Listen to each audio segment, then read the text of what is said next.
Alright, so this is for Impala 2012. It's all the 9th gen models, so 2005 or 6 to all the way to 2016. And there's an actuator right here whenever you look inside, and this is on the passenger side right here. So that's the driver's side, this is the passenger, and there's a HVAC module right here. So what I did, let me just show you. What I did was, there is a little tab right here. This thing clicks all the time, right? The actuators, and they want you to always get the new part. But what I just realized is you could just disconnect this thing, and this is where the ticking comes from most of the time. I just leave this. I'm just leave it like that because I have the other part for this.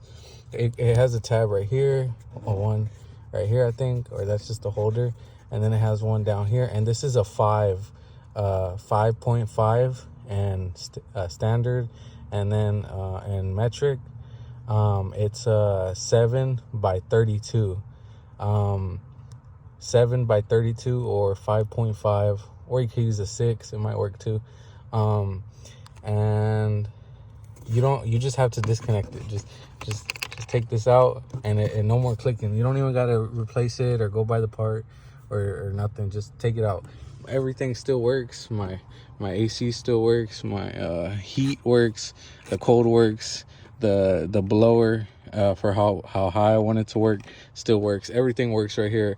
The out air, the in air, I don't even know what the hell it's for, but I'm gonna just leave it like that because so far it's good and my car works. And yeah, I just want to let you guys know a little simple trick. I saw it on Reddit too. Some guy said the best thing I ever did was just unplug that one, because that one's the one that makes it tick the most. But if I do something mess up, I'm gonna of course put the other part I got right here in. But for now, I don't even see a point in doing it, so I'm just gonna leave it like that.